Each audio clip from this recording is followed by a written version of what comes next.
What's up, my brothers and my sisters from another mister? So today we're going to do a full story review of Spawn issue number 16 through 18. This is the Reflection story arc, where this is Spawn's desperate quest for answers, redemption, and survival.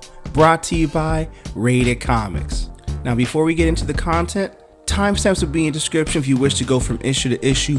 Also, link in description if you wish to add any of the comic books and or other comics or some of our Rated Comics exclusives to your comic book collection. Support the art, support the industry. Also, if you like the content we're throwing up, you know what to do. Like the video and subscribe to Rated Comics YouTube channel. It'll help Rated Comics to make more content like this and more full story and story arc reviews and breakdowns like this. Now with all that being said, it's coffee time and let's get into the content.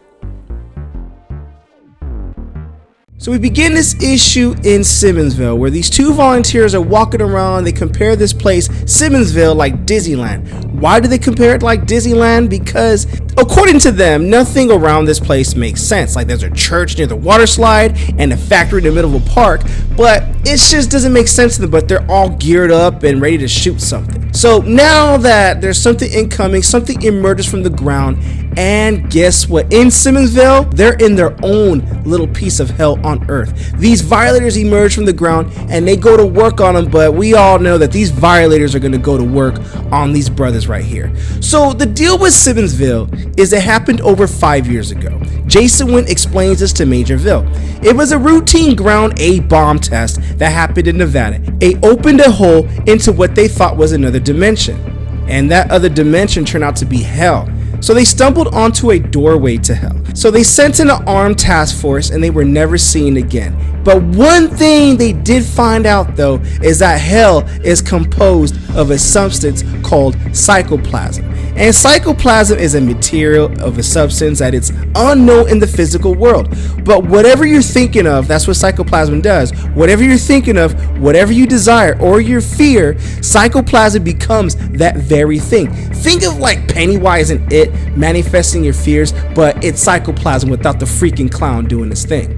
Jason Wynn preaches to Major Vill, just imagine what it would mean to the US military if they possess psychoplasm and they're able to gain control of such substance to their enemies, which brings Jason Wynn to Al Simmons. He talks about Al Simmons to Major Vill, that Simmons was a good man, one of their best soldiers that he's ever trained, but he had to expand him because he's gotten soft. And Jason Wynn continues to tell Major Vill that the presences in hell, that he contacted one of the presences and made a deal with it. The deal was, in exchange for Simmons, hell will give Wynn access to the psychoplasm. So the town you're looking at, Major Vill, the two unfortunate volunteers are currently facing their worst fears right now, and it's entirely out of psychoplasm. So when they sent Simmons to hell, they stole his memories, and those memories are acted upon raw psychoplasm created Simmonsville. That's what happened. So a fake town built from the jumble of one man's recollections. That's Simmons. So this is where they've been conducting their research, Major. That's what Jason Wynn continues telling Major Vill, that this is what you want to see. So are you interested? And Major Vill's like, man, this is the craziest thing I've ever heard. I can't deny it with my own eyes what I saw, but and as all this blood is splurting out from the chimney, I don't know if I'm able to take this up to the board. So Jason Wynn's like, look, I know it's a little overwhelming. I can understand that. So I want to do my workout, and when I'm done in an hour or two, let's reconjoin with this and see what you come to. Does that sound good? Major Vill agrees. So cut to New York City, Spawn begins questionings, and with all these questions, there's an answer, but with those answers begets more questions. Things used to make sense to Al, but now they're just getting crazier, like plots, deals, heaven and hell, angels and demons running loose on the streets of New York. And who is he? He asked himself, who is he? He was once Al Simmons, but he got shafted and got sent straight to hell after he got assassinated. He made a deal with the devil and he got shafted all over again. Talk about on both ends, you getting it in, bro, in the wrong kind of way. Story of his freaking life. And now the devil gave him a soul and he gave him a whole west of grief and pain. And now he's like feeling like he's some kind of undead freak with the face like a stale pizza and the memory that got shot straight to hell. So he's finding out more things every day, and that's Al Simmons talking in his monologue, but he still doesn't know what really happened or who he really is. Al Simmons is dead, yes. Chapel pulled the trigger, but who in the heck gave him the order to do so? Who set Al up? Who sent him to hell? And that's the questions Al Simmons is asking. And on top of that, if he's dead, how come he has a body? Since he did die, I mean, guys don't have bodies. The bodies are in the grave, right? And if I'm here, what did they bury in Al Simmons' grave?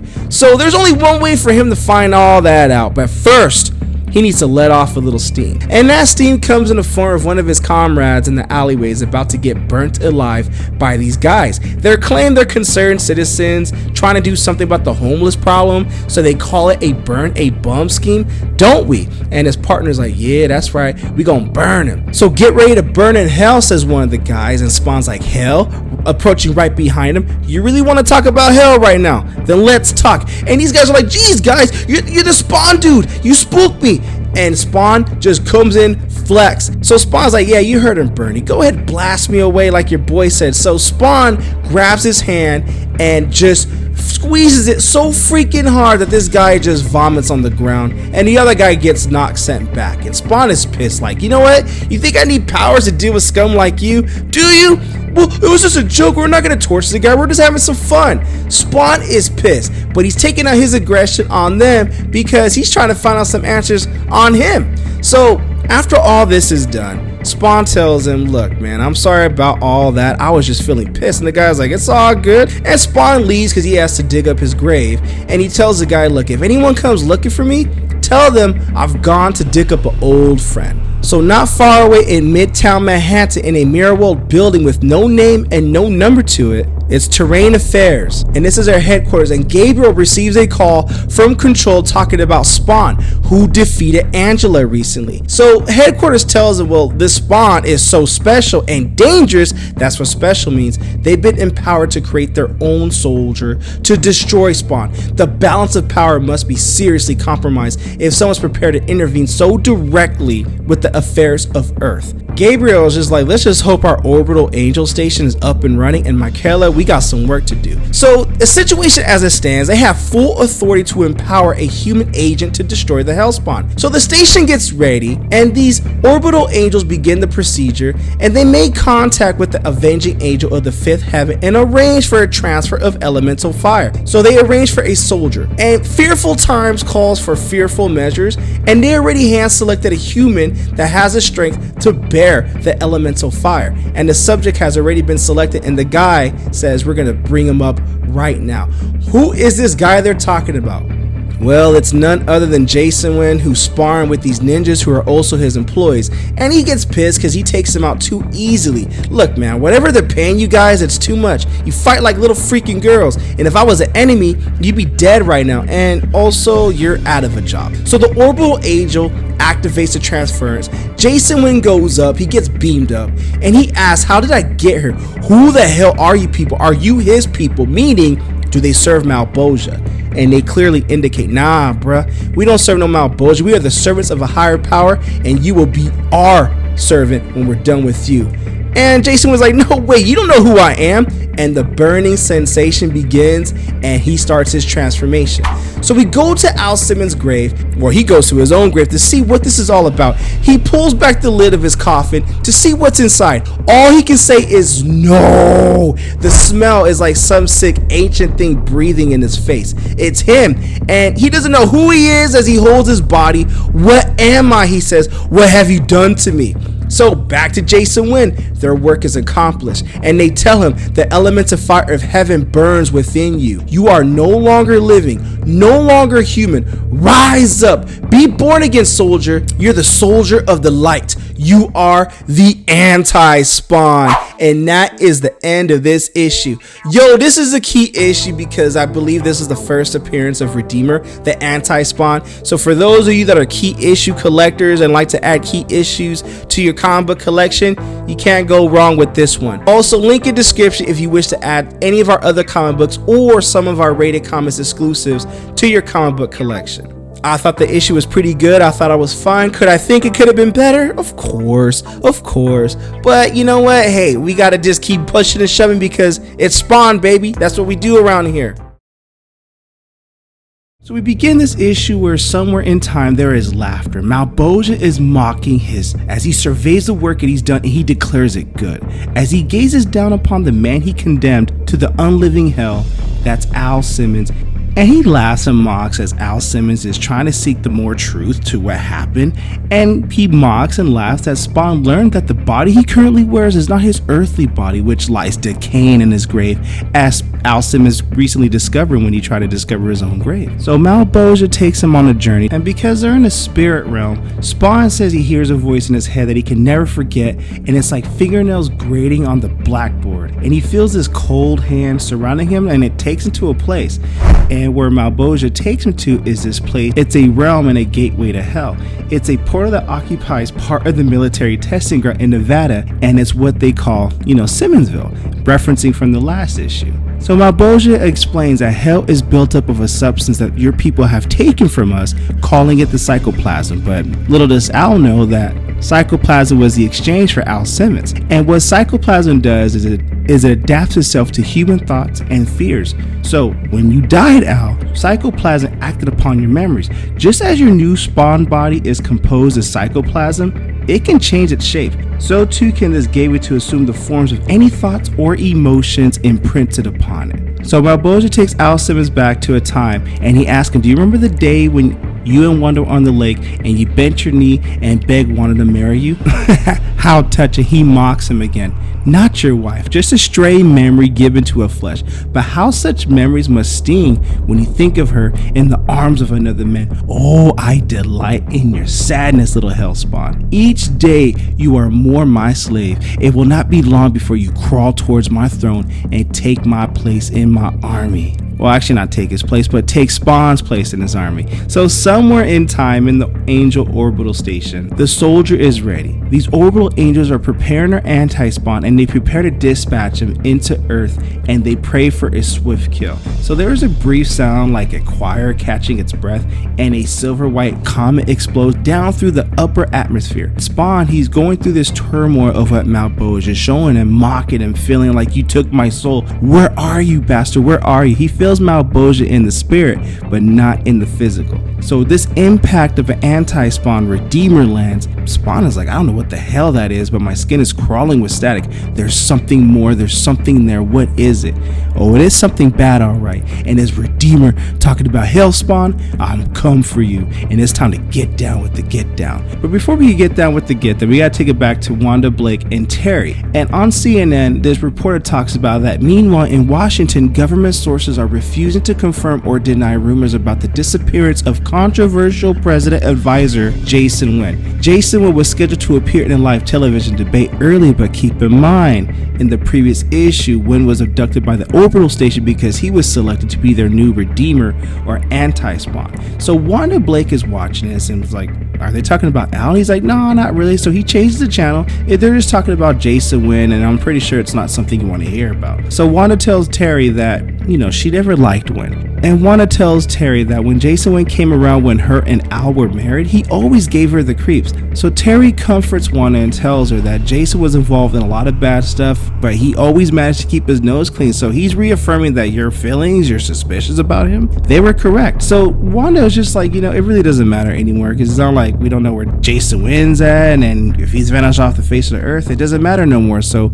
my mind is on you. It's not on Al. Let's keep this going. Let's keep this relationship going. Little does she know that for Jason Wynn, he has been reborn as the anti-Spawn and stands face to face with his old adversary Al Simmons, though neither man suspects it. They just want to take each other's head off. So anti-Spawn blasts away and knocks Al Simmons back.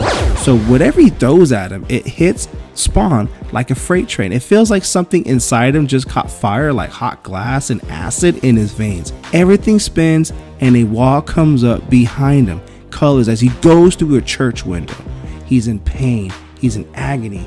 lightning crackling down his nervous systems. He can smell incense and old wood, and it hurts him real bad. This is a church that, did he marry Wanda in? Is this all going through his head? But no, it's not a church that he married Wanda in. It's just a church he happens to be in. These other demons in are like, ha ha ha, look what we have here. It's the Hellspawn. It smells like the Hellspawn. It's the Hellspawn, all right. Not so high and mighty now, is he? So as they come in and ready to take his symbiote off of him, well, you know, they're not going to enjoy that, because for one, they smell opportunity in the road to let's get a symbiote suit right now before the great Malboja. But at the same time, Anti-Spawn comes in like, stand away from him, he's mine, and he blasts him away and incinerates him. It's a stink of burning meat and sulfur.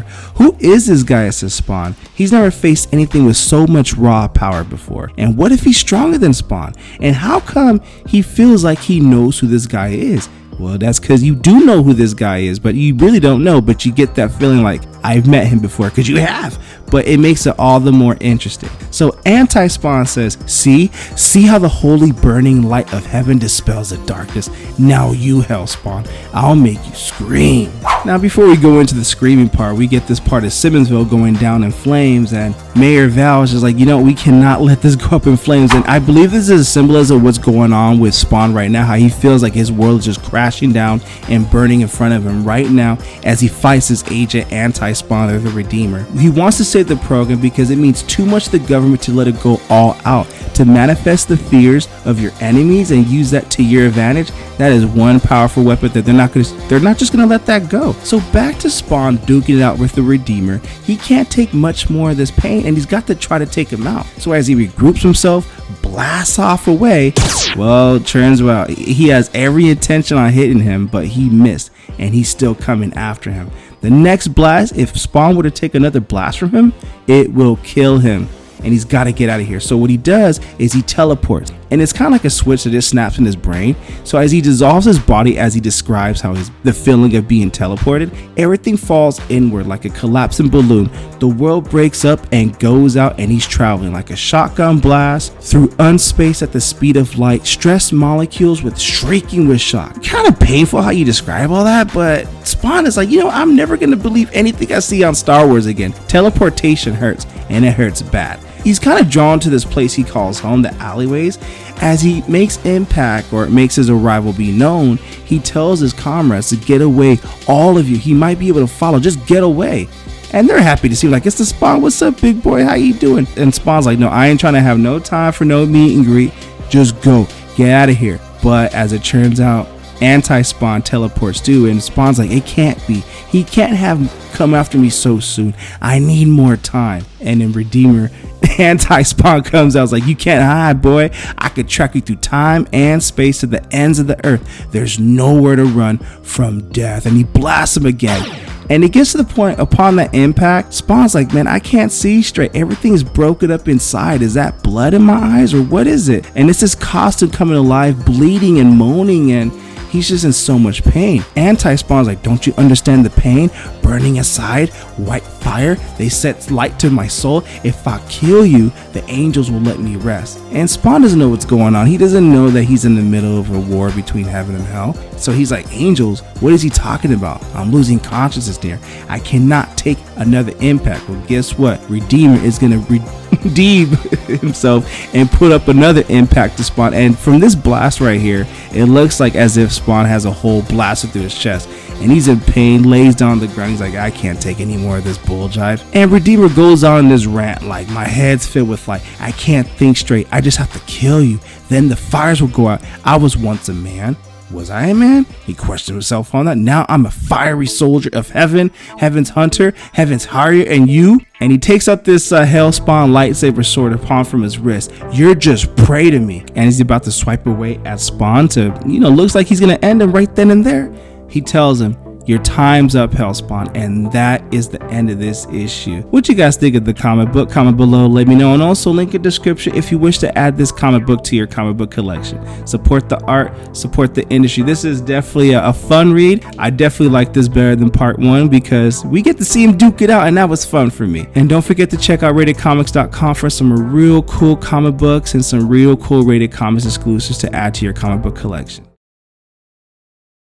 So we begin this issue on the streets. This bum named Dipper is watching Spawn getting worked by the Redeemer at that point. So they go into a little backstory here. He was a private named Marty Sladek, but his nickname is Dipper. And he always has this thing that you gotta watch out for your buddies, and he has all these flashbacks of this horrific memories in Vietnam where he watched out for his buddies until this one time. But this is his redemption moment where now he sees Spawn getting worked on by the Redeemer, and he grabs a metal stick and he's like, you know what? You gotta watch out for your buddies. That's the rule. It ain't right. We just can't stand here and just let Spawn get worked on like that. He protected us. We gotta at least do something for him. And this is now. Now is the time. Before the Redeemer, the anti-Spawn, can land the final blow on our boy, he tells Spawn, you see L Spawn? It's so easy to die. And all Spawn could do is grit his teeth like, man, you got me worked and you got me messed up.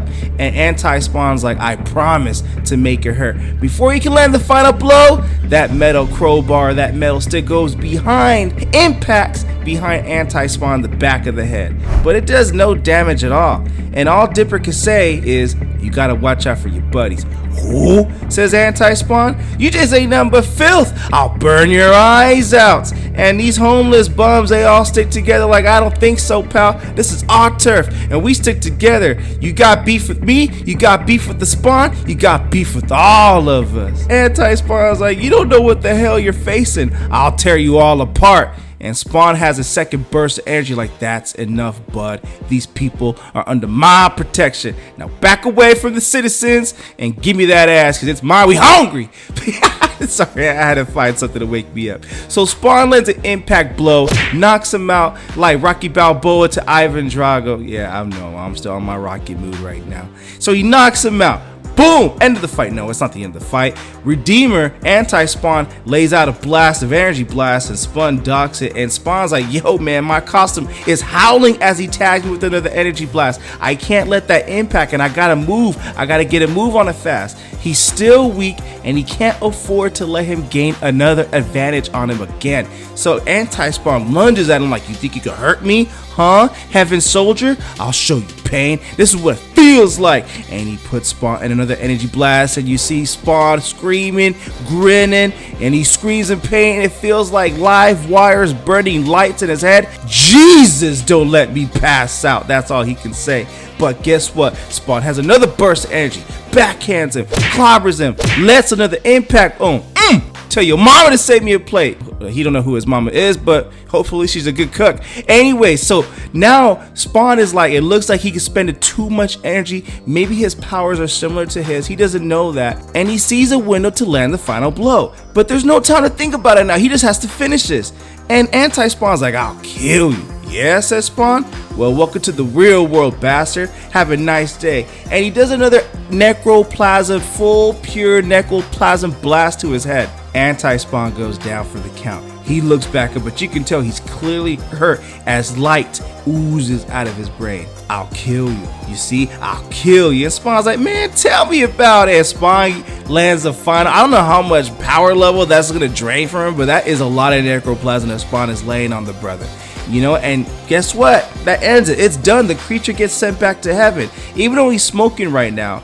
And Spawn's like, well, I think I got him. And Dripper's like, yeah, I hit him. It scared the crap out of me, but I hit him. I mean, you gotta watch out for your buddies, right? Did I do the right thing? And Spawn's like, yeah, you did, Dipper. You did the right thing, buddy. Now, as anti-Spawn lights up and these guys have to shield their eyes from all that brightness, he disappears just like that. Now, where did anti-Spawn go? High above the Earth orbits to the angel station, where the orbital angel station where he was created. So these orbital angels are like, this is the first test run. Nothing more. The Hellspawn is stronger and more resourceful than we thought. So we must increase our soldiers' power levels and prepare him for more future encounters and prepare him more thoroughly. And so they hit it with more elemental fire. And all Jason Wynn could do, because if you watch the previous couple issues, anti-Spawn is Jason Wynn recruited by these orbital angels involuntarily because they felt he was the right fit. He cannot take the pain, so he tells him, no more, please, this is burning too damn much. So back in the streets though, Spawn's like, I don't know what the hell all that about, but I hope it's over. And this guy tells him, well, I heard you could be pretty dumb, but give me a break, alright? It ain't over. You You think Heaven goes to all the trouble of empowering an anti-Spawn just to have a beat in one little scuffle? And Spawn's like, what? An anti-Spawn? Who are you? I didn't see you earlier. And this guy's like, sure you did. You even saved my life. Although, to tell you the truth, it didn't need saving. We've been watching you, Simmons. I believe he met one of us before, a man named Cagliostro, and that's a reference to issue number 9. And this guy tells Spawn, you see, Heaven and Hell ain't the only players in this game. There are other powers and agencies owing allegiance to neither side, and there are methods whereby you can undo the bargain you made and retain your powers and get away from the chains of hell. And Spawn's like, okay, why are you telling me this? And this guy's like, well, believe me, you can't beat the devil. Who are you? Says Spawn. Here's my card. And Spawn's like, yeah, but it's blank. Only for now, says the guy as he walks away. When the time comes, we'll be in touch. More questions for another day, but right now there's still something that Spawn has to do as he looks at the blank card. And what he has to do is he has to go to the Nevada desert. There's a doorway to hell. It's a town, Simmonsville, and is made out of something called psychoplasm, a substance which changes shape to respond to thoughts and emotions. So they took Al Simmons' memories and used them to give form to this terrible place, and they took everything from Al and now they perverted it. He's taking it all back and bringing it down the only way he knows how. Major Val's like, wait a minute, stop right there. Turn around and show yourself, damn it. Who are you? And Spawn's like, well. You don't remember me, but I remember you, Major Val. You and Jason Wynn were cut from the same cloth, weren't you? Remember Ecuador? 6 good men died, a whole village of innocent people was wiped out, and you and Jason covered the whole thing up. And this guy is like, Major Val's like, how do you know about that? That was a covert operation. Answer me. That's an order. And Spawn gives him a hint. Well, maybe I got sick of taking orders from people like you, Val. Now I'm giving you an order. Drop dead.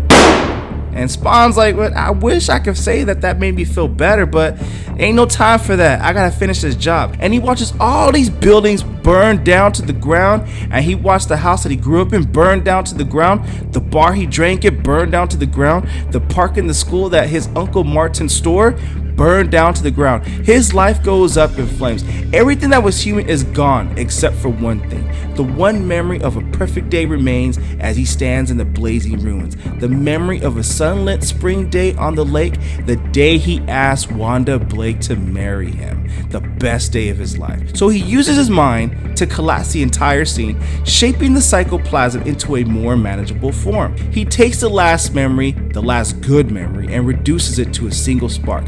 That was the best day, the best thing he ever did, and it was worth keeping, but he can't break it or lose it, so he kept that memory into a spark. He supposes he should put it somewhere safe. So he goes to Queens, New York. Wanda Blake is looking at all the rain, and Terry Fitzgerald's like, Wanda, come to bed, come on girl, time to get jiggy with it, nah. Can't do that with all the rain because Wanda's looking out there talking about, I don't know, I'm just thinking we're so lucky to have everything we have, right? And I just feel so sorry for anyone that's out there that has to be out there in all that rain right now. And Spawn's out there in that rain. That memory, that spark of the wedding proposal, well, he saved it for her. He sheds it to her. It goes in her head, and Terry's like, what happened? And she sheds a tear, or many tears, as much tears as the raindrops. And she's like, something just came in my head. I seem to remember something, and then it was gone. It was, it was beautiful. It was very touching to her. And Spawn tells her that he loves her, and Terry tells Wanda off screen, off panel, close the drapes, honey, time to come to bed. The window goes dark, the world goes dark, but that's okay, because our boy Spawn's used to it. Darkness is his new home now. And that's where we end this review of Spawn, issue number 18. Yo, man, this is classic. This is gangster. I love it right here. And I can't wait to do more old school Spawn comic book reviews on this channel. Link in description if you wish to add this comic book and or some of our other Rated Comics exclusives to your comic book collection. Support the art, support the industry. Lastly, this review is sponsored by coffee because I do these reviews early in the morning before I take my kids to school. So if you'd like to buy your boy a cup of coffee, either link in description or donate to the super thanks. But the greatest compliment you guys could do is by liking this video and subscribing to Rated Comics YouTube channel. Thank you again for watching. Until next time.